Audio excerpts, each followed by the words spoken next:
Mini tablets are a rare breed. Some might think that a foldable phone is already a mini tablet, but I personally disagree. So when I saw this Xiaomi Pad Mini, I was ecstatic. It's a tiny one-handed tablet yet maintains the aspect ratio of 16:10. So what's up with this tablet? That's what we are doing here in today's video because I want to find out more about this tablet because it's one of the more interesting products of this year. Not only because of the size, but also because it has double USB Type-C ports. Now, this Xiaomi Pad Mini looks and feels pretty typical for a tablet. It's sleek, has some flare at the back as well with this line here, but otherwise comfortable to hold with just only one hand. Very comfortably, actually. How you want to grip the tablet will definitely differ from how I want to grip it because different people have different palm sizes. So yeah. My only complaint though is that the power button is way too close to the corner. I personally would want it to be somewhere a little bit lower. Why? Because I want to hold it like this and still be able to press the volume button to skip to the next page while reading books. But again, that is my personal preference. Of course, the most important aspect for a tablet is the screen. This tablet has an 8.8-inch IPS LCD screen with a resolution of 3008 by 1880 pixels, 16:10 in aspect ratio, and also goes up to 165Hz refresh rate. Some might say that IPS LCD is bad, and I kind of agree. Xiaomi should have opted for an OLED screen for this tablet. And when we tested it with our colorimeter, it reveals the shortcomings of an IPS LCD screen. The maximum brightness is only at around 680 nits. If this is an OLED screen though, it can easily go above that and truly have deep black colors. Using the default settings with the original Color Pro color profile, it can reach around 93.56% of sRGB and also has very good delta E numbers too. Switching it up to the saturated color profile though, we can reach nearly 100% of sRGB and 95.48% of DCI-P3 color gamut coverage. As a quick recap, having a higher DCI-P3 color gamut coverage means that the colors are going to be much more saturated. However, the contrast level here though is not going to be as good as an OLED screen because this tablet is using an IPS LCD screen after all, and the blacks are just not deep. Reading books on it though, I would say it's amazing. The text look crisp and sharp thanks to the supremely high resolution. By my calculations, this screen results in a pixel per inch of around 403, which is absolutely high. The bezels, in my opinion, is appropriately sized. It has enough space for our thumb to grip it. And by the way, this Xiaomi Pad Mini does not have any screen protector out of the box. This is unusual as all Xiaomi phones will come with a film screen protector installed from the factory. The speaker will also have to sound great. There is no audio jack, so we're relying only on either the loudspeaker or the USB-C wired earphones or Bluetooth, which I personally don't like because of audio delay. Either way, here's a very quick sound test for this tablet. I have to say, they sound pretty good, especially with the Dolby Vision Atmos.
One interesting aspect of the Xiaomi Pad Mini though is the chipset and performance. It is powered by the MediaTek Dimensity 9400 Plus, which is the same chipset used in the new Xiaomi 15T Pro, link at the top right corner there if you want to know more about it.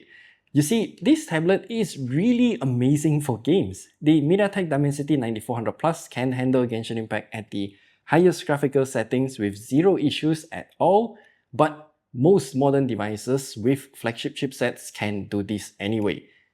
Zenless Zero is much more demanding. At the highest graphical settings, it can maintain somewhere around 50-something FPS throughout the entire gaming test. This is excellent as it does not show any signs of thermal throttling at all. Now, those two games are rendered in standard 1080p render resolution as shown on VTool's scene. Wuthering Waves, however, literally said, "Hold my beer because I'm the heaviest game of 2025," and that game rendered at the native resolution. Remember, this tablet's screen resolution is at 3008 by 1880 pixels. That is why we are getting very low frame rates. I mean, I'm actually impressed that it still manages to get somewhere around like 20-30 FPS without drastic frame drops, even though it did hit the thermal limit of 44.5 degrees Celsius, since the entire chipset was taking consistently above 10 watts. And remember, this tablet is passively cooled. To know more about the gaming test and the full analysis of its performance, do watch our video at the top right corner there. As for the software though, it's nothing particularly different from the smartphone version of HyperOS 2. It's smooth and has a lot of fancy animations. Functionally, it's the same as any other tablets that we have reviewed. And because I had auto rotate turned on while I was testing this tablet, I discovered this strange bug.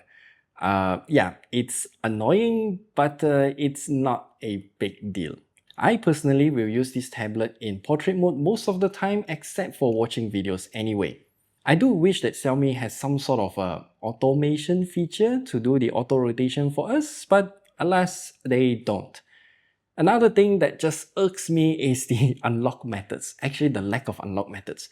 The tablet only has pin unlock, pattern unlock, and also face unlock. Yeah, there is no fingerprint scanner. And I just really wish Xiaomi would have placed a fingerprint scanner at the power button here, just integrate them both together like, you know, the foldable devices and whatnot. That would have been so much better. I'm really not a fan of under-display fingerprint scanners on a tablet though, because look at Samsung. Their tablets have an under-display fingerprint scanner and it is just atrocious. It is not ergonomic to use at all. At least in this case though, the face unlock on the Xiaomi Pad Mini is actually usable. So I guess it's okay as an alternative. The camera isn't anything to shout about, I would say. I have no idea what the heck is gamma antenna, by the way. There is one camera at the back which we can use to take pictures like this, and that's about it. The quality of the pictures though, I would say it's good enough if you want to take pictures of the whiteboards or whatsoever, you know, quickly take pictures of written notes and whatnot. The battery life is a bit more different. This tablet comes with a 7500 mAh battery, and with this 8.8-inch screen with a extremely high resolution, it can last around 12 hours and 49 minutes in our standardized battery life test. We don't have anything to compare with for this size of a tablet, but it's not that good compared to some other larger tablets, which is understandable because of the super high resolution.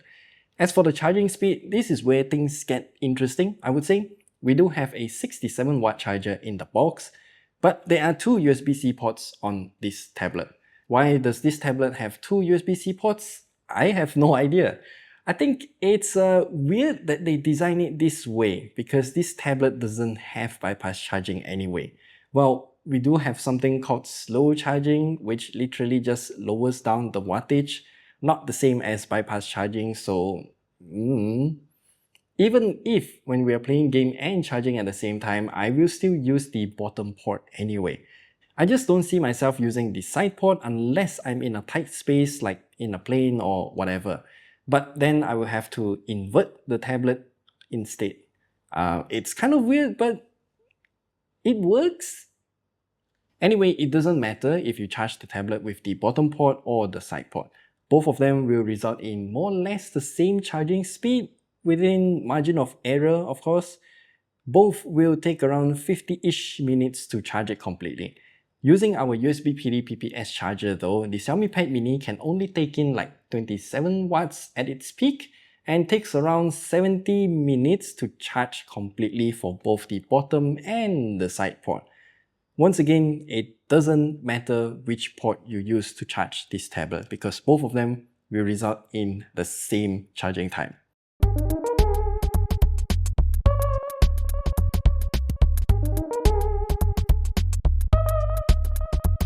By the way, the two USB-C ports have one major difference. When I plugged the bottom port to my computer to transfer stuff, it didn't work. Nothing happened, literally. I thought my cable was broken, so I swapped in for another cable and it still doesn't work. Then I switched over to the side port instead and it instantly worked. So with that in mind, if we want to use this tablet to output to a bigger display, then only the side port works. Yeah, that also means the side port is a USB 3 port, by the way. File transfers are supremely quickly on the side port.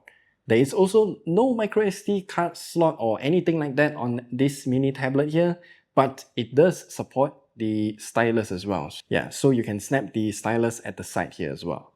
So should you buy the Xiaomi Pad Mini? I don't know about you, but I'm tempted to get one. Look, this Xiaomi Pad Mini is definitely not perfect as there are some parts of the tablet that just irks me. The size is excellent, the screen is great although it's not the best, and the volume rocker is just weirdly positioned. The performance though is excellent. The MediaTek Dimensity 9400 Plus powers through everything as much as it can, especially rendering wuthering waves at the native resolution at the highest graphical settings.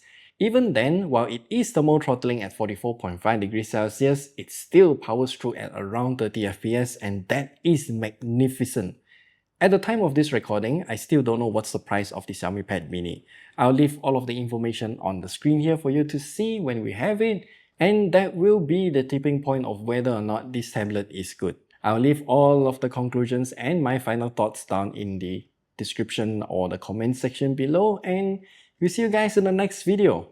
Yeah, do let me know what you think about this tablet as well, because I do find it to be, well, I'm tempted to get one. Yeah.